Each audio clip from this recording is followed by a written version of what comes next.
to please guide us in our class this afternoon, and may you protect us in all the things that we do wherever we go.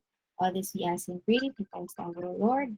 Amen. In the name of the Father, and of the Son, and of the Holy Spirit. Amen. Good afternoon once again. Hello. Afternoon, sis. So, this afternoon, as what I've said, we will be having our review. So I hope you were able to receive the results of the worksheet. I told you that I will no longer be accepting responses after last week. Friday man to, diba? Friday the last, no? Yes. And then actually open siya for the rest of the week last week. And then I just waited. Pero I think nag-check ko, if I remember it well, nag-check ko last week Tuesday. So, nani mga people na naka-receive na since last Tuesday. But I don't know if you checked your email. Have you checked your email if you received the results already? Please go to your email address, the one you indicated when you answered the worksheet, especially katong worksheet bitaw na sa Google Forms. So if you haven't received it or dili ninyo siya makitaan, try to search it sa Gmail or sa email where, I don't know, sa email ninyo. Try to search worksheet if naa siya, if na-receive ninyo. If someone received it already, then okay na ko, meaning na-receive din ninyo. Try daw. Na-release na ko siya 13, yun siguro to. Ay, joke. Dili day 13. 18. Try daw. If nanay naka, January 18 na ko na release. Na-receive ni mo? Okay, yeah. Tuesday ko nag-check. So, kana siya na time. And then I think ang results, right? Like, natin to ang entire question and where you got it wrong. Tama ba? Naa, right?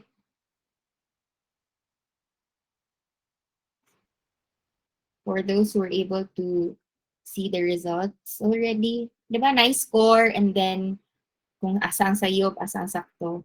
Anyway, sige. So today, in our session, we will be having the review. We'll try to go over with the answers of the worksheet. I know you know where you got it wrong, but I just still want to explain some parts. I mean, all the parts there for clarity purposes. And then on Wednesday, we will be having our first long test.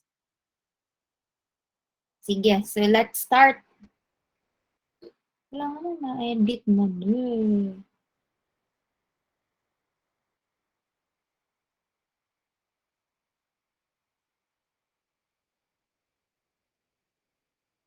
Wait lang ha. Someone edited the worksheet.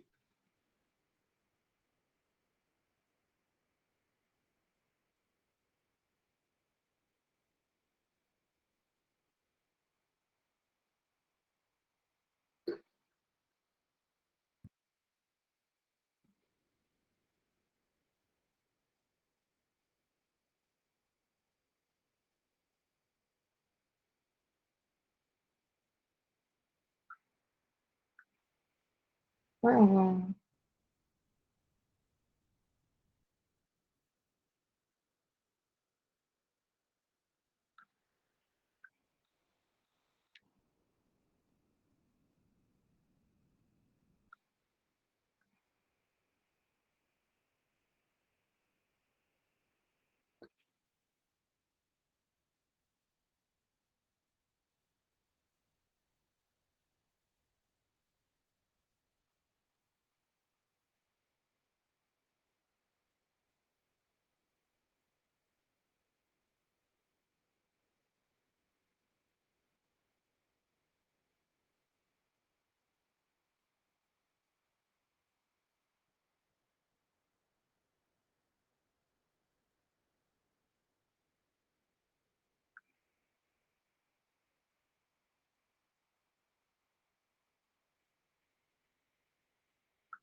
For a while lang, ha? Sinukan mo.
Anyway, sige na, let's have the review na lang sa.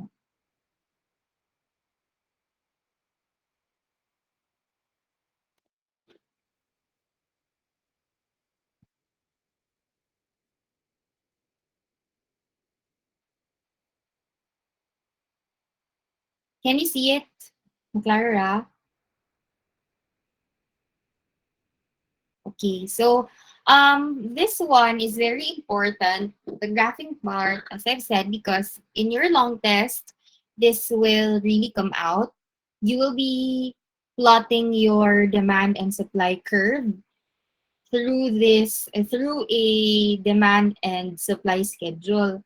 So I asked you to upload your answers in the Google Drive link that I sent to you, and I have already compiled all your answers. Now, just to make sure lang and for you to know how you were graded, the corresponding points are already included in the instructions part. So 5 points total for the graph, 2 points for the correct label of your axis, meaning if na-label ba si X and Y axis, si price and si quantity, 1 point for a correct demand curve, 1 point for a correct supply curve, and 1 point for a correct label of the equilibrium point. So if there's no label of your equilibrium point, then of course, minus na siya. If naisayop inyo ang curve, then another na po na minus, and so on and so forth. So, Abby, di na ko siya stop sharing. Wait lang.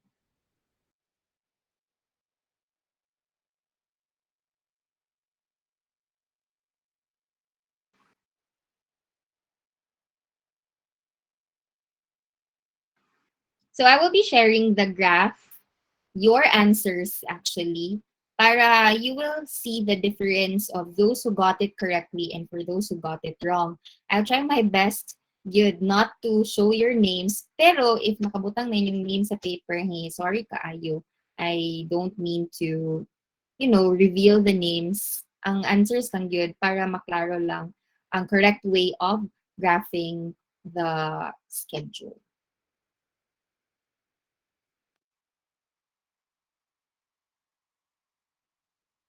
Okay. Can you see this? Maklaro? Okay. So this one, na-label man, what's wrong with this one? Actually, this is correct though. Pero the problem with this is that 7, 18, the problem with this graph is sakto na-label si price, na-label si quantity, na-label si equilibrium point, sakto ang pagka-plot sa equilibrium quantity, I mean sa quantity and sa price. But then the problem here, what do you think is the problem here? Nabay sa'yo? Walang unit ang price. Na unit ang price. Ang sayop, Numbers of villager.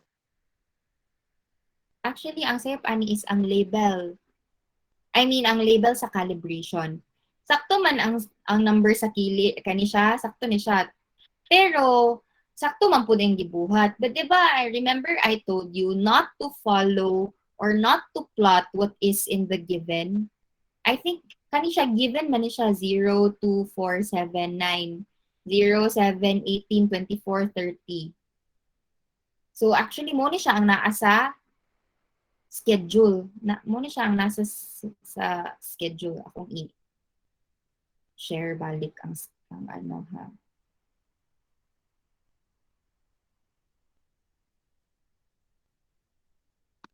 Ano gani? We have here the price 2479, diba? 2479 atong easy. 2479, ang quantity demanded is 241870. Diba? Try to take note. Ano dili na ako nimo. Pero dinhi yung gibuhat is, ano tawag mention ang ngalan? Sige, gibuhat niya. Iya lang gi-copy ang given, di ba? Sa schedule. 7, 18, 24, 32, 4, 0, 2, 4, 7, 9.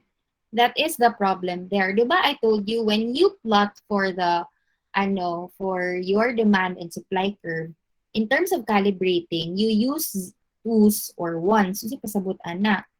Something, kaniya, by 4 mani. Nakita ko, this one. This is a very good example of proper calibration. Yung gigamit din on the price, on the y-axis is by ones. 1, 2, 3, 4, 5, 6, 7, 8, 9, 10. Sa x-axis yung gamit kay 2, 4, 6, 8. Okay ra kung 2, 4, 6, 8. Okay ra po if by 1. Pero if taasan na kayo mo by 2 yung gigamit. Now, what's the point of having this kind of answer or calibration?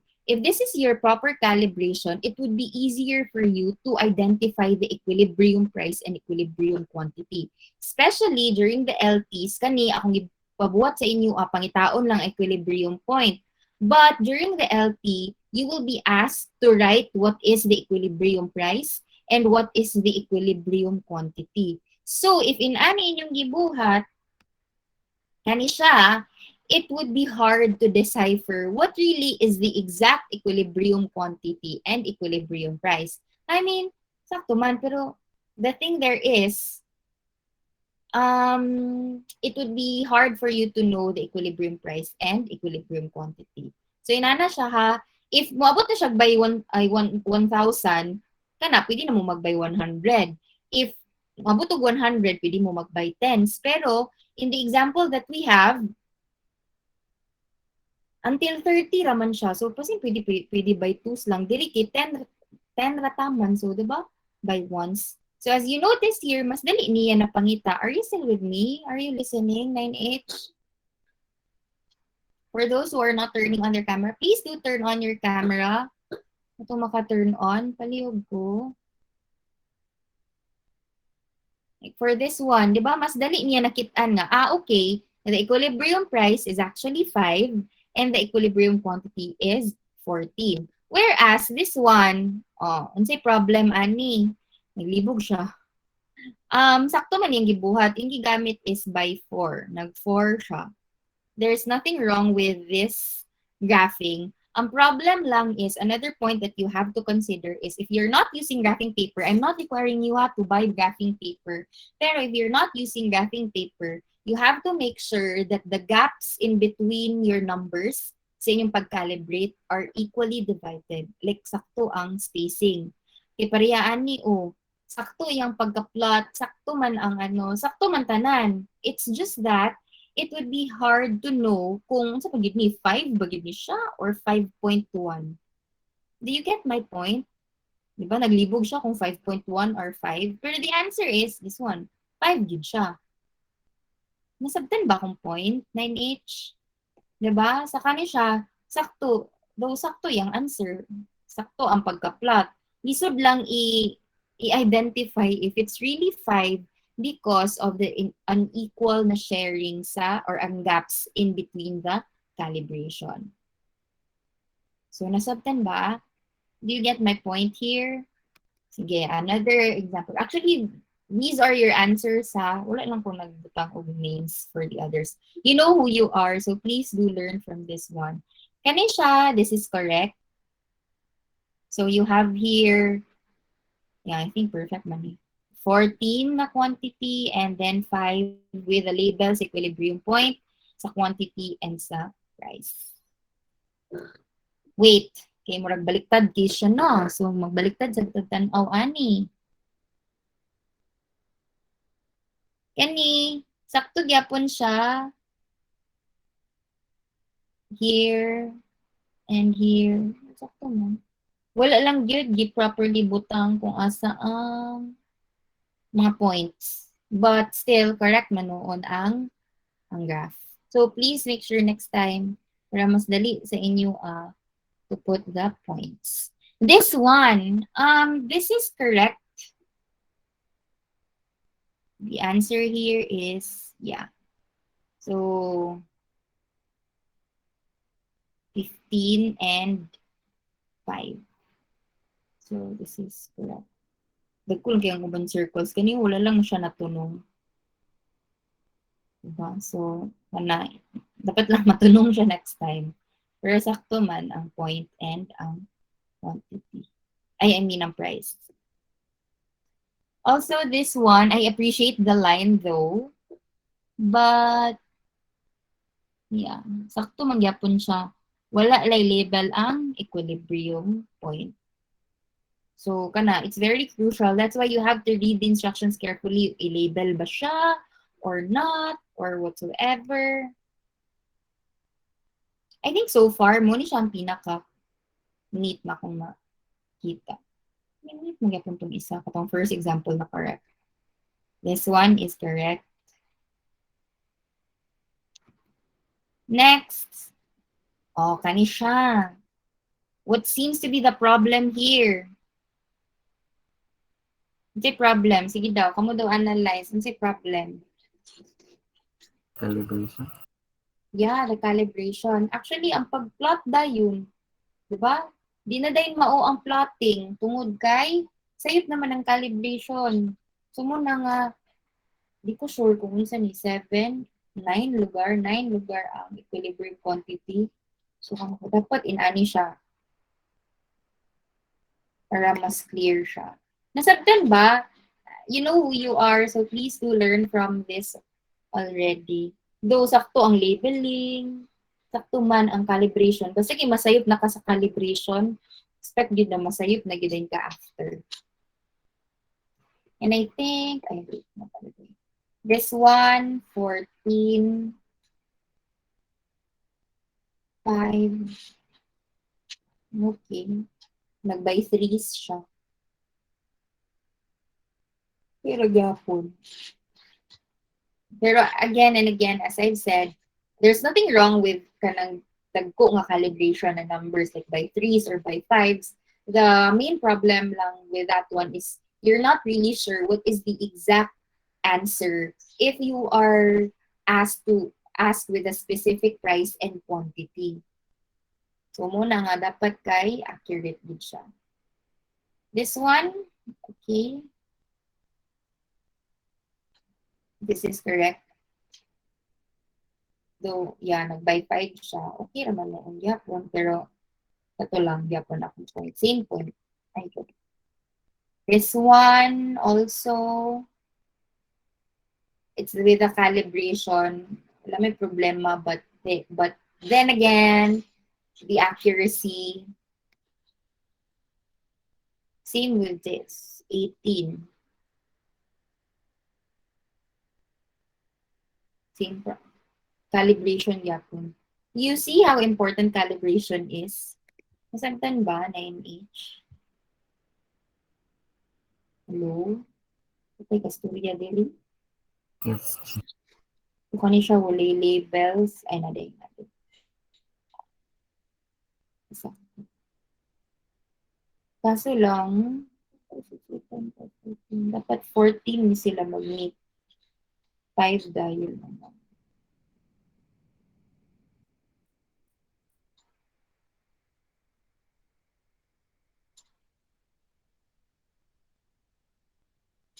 Alam na 15 niya siya. Ay, kabalo na po. Wala niya natunong sa 0. Dapat 0 maning isa. So, 2 to, di ba? Ay, sakto lang 2 to. 9, 0. Ay, kaniho. Wala niya na-move. Dapat kidiri na siya sa line. Not in between. Anyway. Came with this. Okay lang. 14.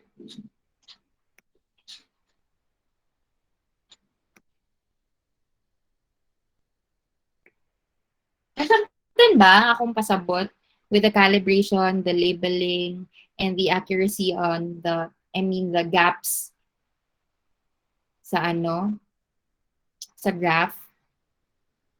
Klaro ba? Are Excuse we me, Chair. clear with that? Yes.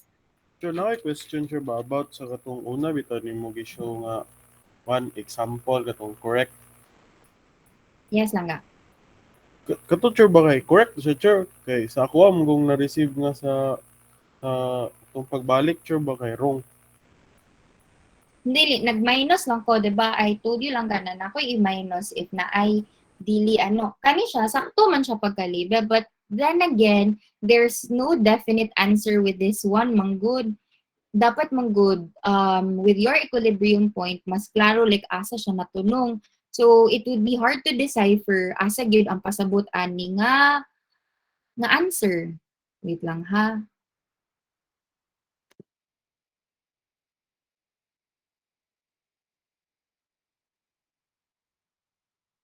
Like this one, di ba? I know that it's somewhere in the middle of 7 and 18. So, siguro mga nasa sa 12, 13, 14, 15, di ba? Pero if you try to really look into it, it would be hard for me to know whether it's really 14, is it 15, is it 16? You get my point? Muna nga, Yes, Chair. as what I've told you, muna nag-minus lang ko. Kaya para lang siya, para mag-give justice ang answers for those who got it correctly good, like accurately, like for example, this one. Because we are, di ba, I told you last time before, you even answered it na dapat yun, sakto ang calibration. If pwede nga mag-buy ones mo, mag-buy twos, please do it para accurate yun ang equilibrium price and quantity. You get my point, Langga? Okay, Chair. Abi na ako katong kwan, Chair. Wrong siya tanan, Chair, ba? Nara, de minus yung kwan. Nga lang siya yung minus. Pwede mo siya wrong. Okay, Chair. Thank you, Chair. Okay. Nasabtan na for the others. Okay na ta? Are we good? Shall we proceed? Sige, let's continue with the rest of the answers. Because there are some of you who don't know how to identify where is the equilibrium point, where is the equilibrium price, and where is the equilibrium quantity. Naku, yung mga napansin ni Inana. So, mhm.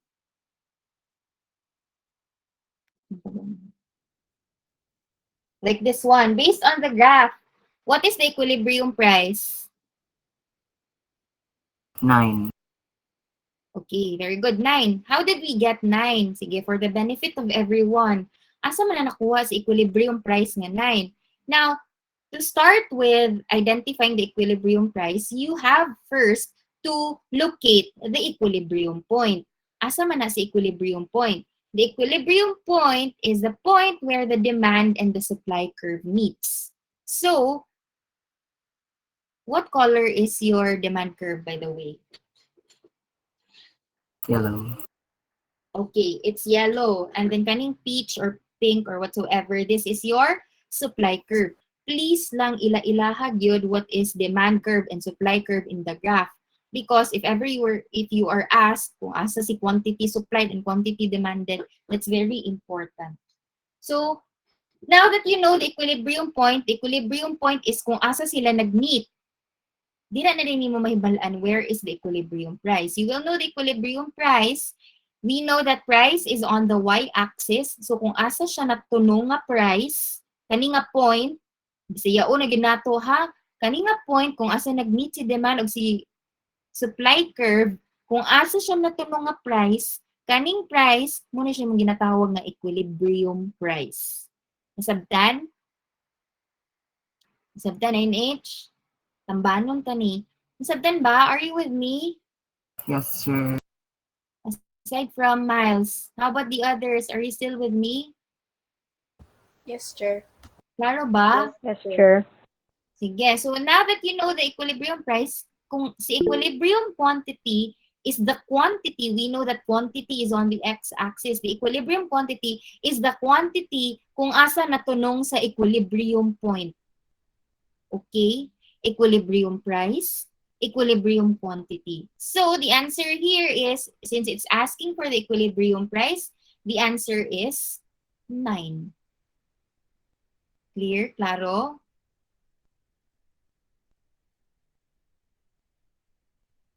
Nasabtan? Okay, next. This one. Okay, this one. What is the equilibrium quantity? So, si quantity na sad ang ginapangayo. So, in this case, what is the equilibrium quantity? 120. Okay, the answer is 120. We know that quantity is here. Wait, wala akong cursor. Nara. Quantity is on the x-axis. So, pag itaas equilibrium point, asa natunong, that is your quantity. Okay? Next. This one.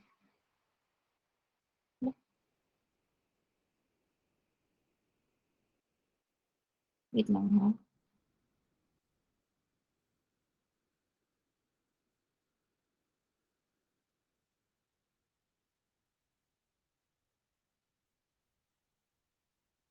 Sige, next is this one. When the price of jeans is $60 each, which is greater? What do you mean by that? Again, when the price of jeans is $60 each, which is greater, so you have to look for the options. Is it quantity demanded, ang mas dako, or si quantity supplied? So how do you analyze this question and the graph? If the price daw of the jeans is 60 pesos, so try to locate the price. 60 pesos. Asa daw ang mas dako?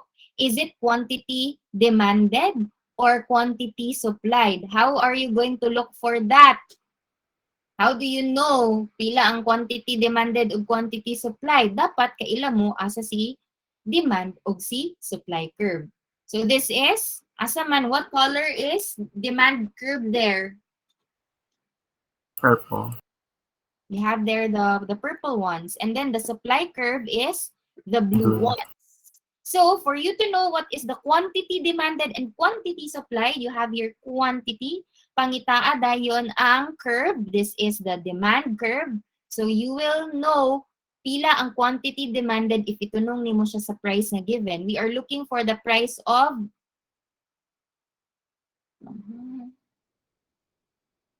$60. Nara, $60 So, pila man ang quantity demanded? Kung itunong nimo sa $60, pila? 200. Okay, very good. It's 200. Managi ka ng 200, sure. This is the demand curve. So, the quantity sa demand curve at the price 60 is 200. So, 60 man siya natunong, oh. And then, this is the demand curve. So, the quantity demanded is 200. How about the quantity supplied at price 60? Pila? 100. Okay, it's 100. So, which is greater? Is it quantity demanded with 200 or quantity supplied with 100? Demanded. So, it's quantity demanded. So, the answer is, view answer. So, the answer is quantity demanded. Nasabtan ba for those who answered quantity supplied? Nasabtan, klaro? Kini nag-answer quantity supplied din, magdagan-dagan po to. Sige, next. Another question, what is the equilibrium price in this graph? $25. Okay, $25. By the way, for those who answered $25 with dollar sign, and then sayup na noon siya, please tell me ha. Pero I think ako man ang i-check one by one. Imagine na tanawa pila kung chikunon. 137 ka papers. Akong ginachikan. So, basi nalibat ko or whatsoever, I will answer, ba nag-label of dollars na word. So, correct gyapon na siya. Basta kay 25 ang answer. Okay? Naiuban na 25 lang, automatic na siya correct. But for those who answered $25 in words, $25 with dollar sign, that is acceptable. Just tell me, notify me if girong siya sa system, girong siya kaya ako man ang gi-recheck good.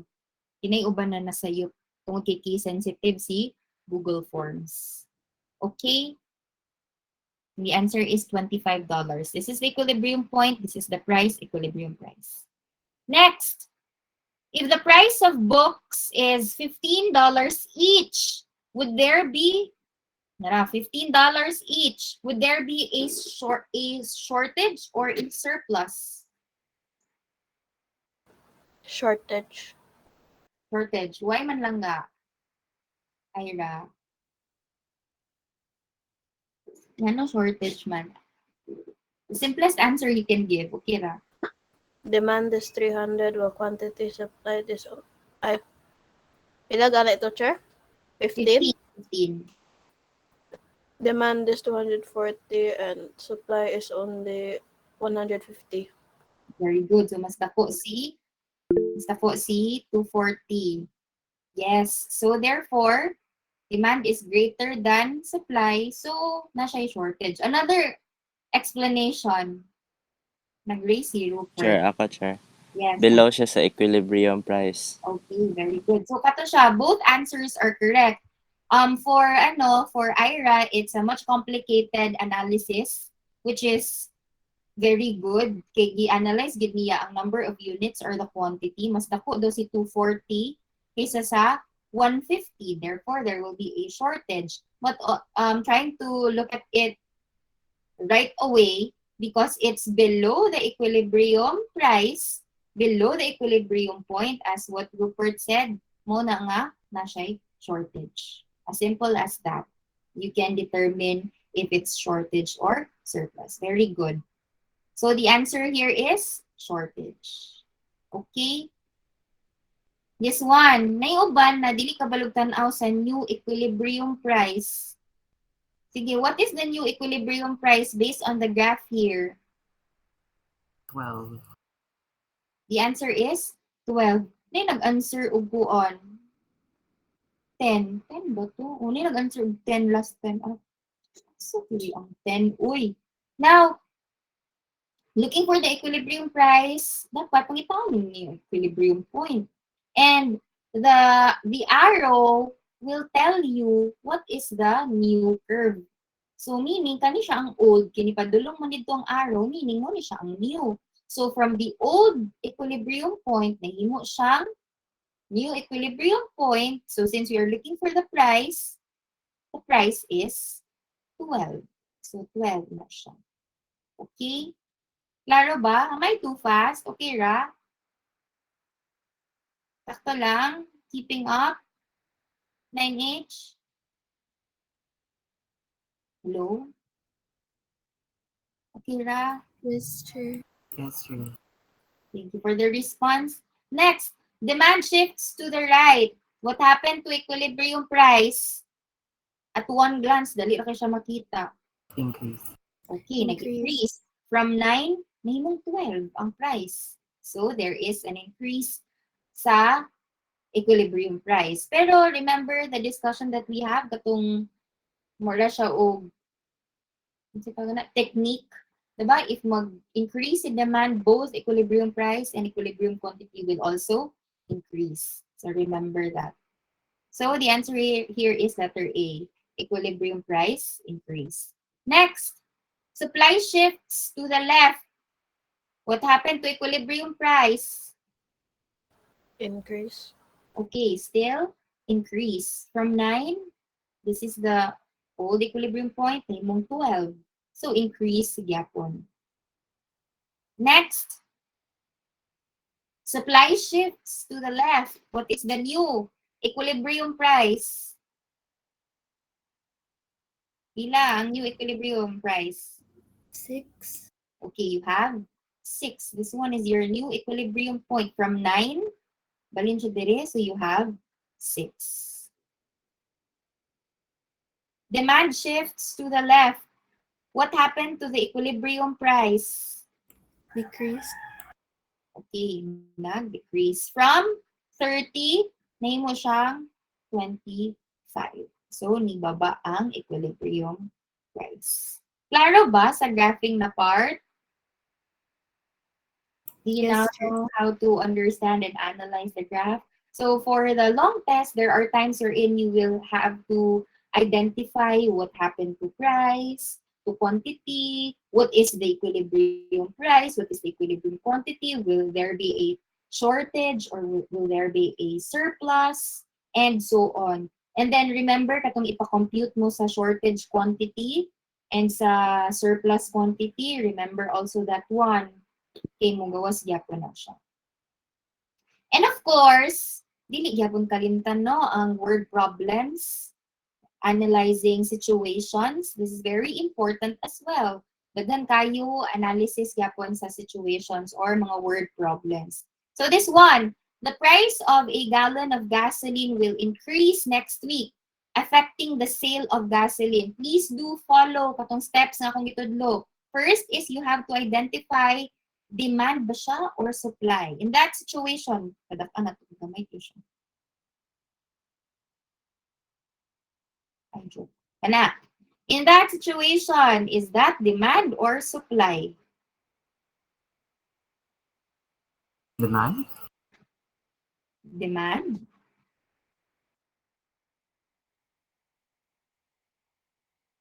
How about the others?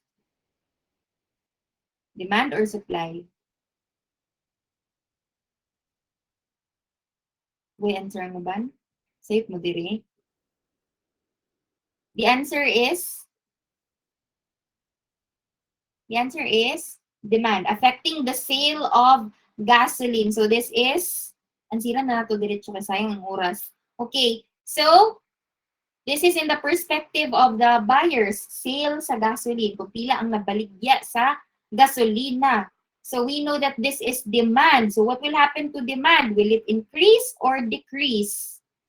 Increase. Increase. Again, the price of a gallon of gasoline will increase next week, affecting the sale of gasoline. Mo increase or mo decrease ang demand? Increase. Okay, this is increase. Sure lang na to. This is increase. Nganong increase man? What is the factor gani? What is this factor? Non-price factor. Expectations of future events. Expectations, di ba? Expectations ni siya under demand. Di ba remember sa expectations? In what perspective gani sa time atong gina-refer here? Is it now or in the future? Wait. Unsa gani nga perspective sa time? Now or in the future? Future. We are referring sa future, pero we are looking at the demand sa karon, di ba? In reference to the future. So if the price of the gasoline will increase next week, maunsa man ang demand sa gasolina karon. So since next week pa man mo increase, ang mga tao mupalit karon. That's why demand will increase. Do you get me, 9H? Sabtan? So mo increase siya. Therefore, what is the answer? A, B, C, or D?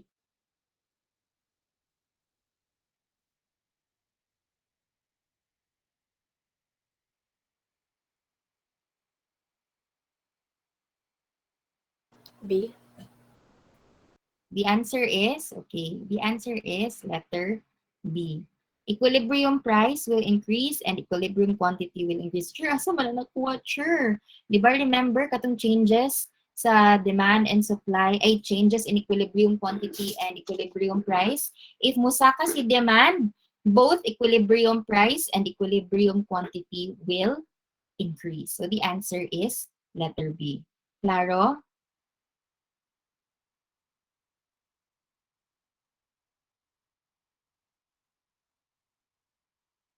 Claro ba? Claro? Yes, Chair. Okay, sige. Yes, Chair.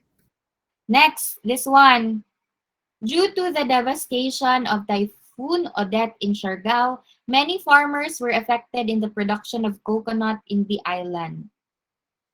Demand or supply? Supply. Okay, this is supply. Increase the supply or decrease?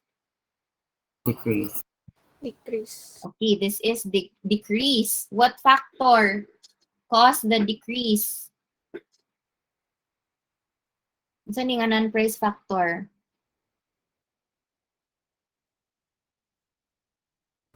Price of inputs. Price of inputs? Or, I think na mas specific pa lang ga. What do you think? Number of firms. Yes, it's number of firms. Many farmers were affected. So, more on the, although pwede man many farmers were affected, pwede man siya laborers, pero more on ano siya, farmers meaning the owner of the production sa coconut in the island. So, it's more on the business yun. So, this is number of firms. So, nga nung nag-decrease man ang supply because of the devastation, di ba? Tungod sa bagyo, Typhoon Odette. So, daghan kaayo ang mga affected ang production sa coconut in the island. So, supply will decrease. So, what's the answer? What will happen to equilibrium price and equilibrium quantity? A, B, C, or D?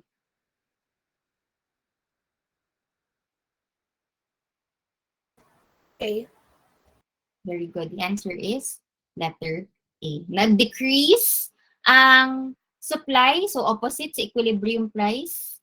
So equilibrium price will increase, but then equilibrium quantity will decrease. So the answer is letter A.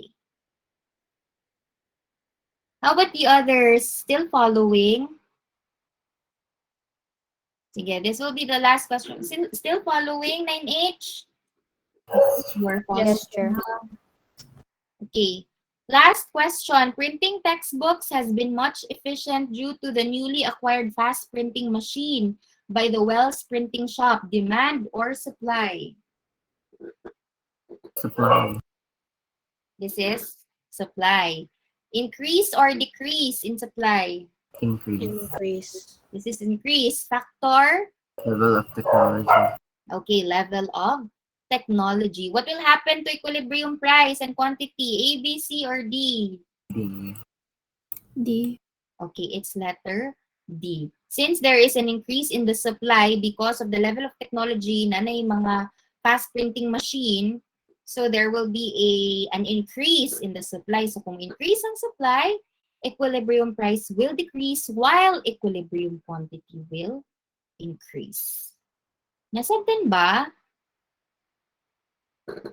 Klaro ba? I hope you are all ready. By the way, for the long test, kato graphing and then analysis, There will also be questions bitaw aside sa inani nga mga options, there are choices. There are questions na will require you to answer what will happen to equilibrium quantity, equilibrium price and equilibrium quantity, and then what factor. I-follow lang yapon tong steps nga akong gitudlo sa inyo, demand ba siya or supply, increase or decrease, what factor, and then maunsa sa equilibrium price and equilibrium quantity. Everything, all the materials are already given back to you.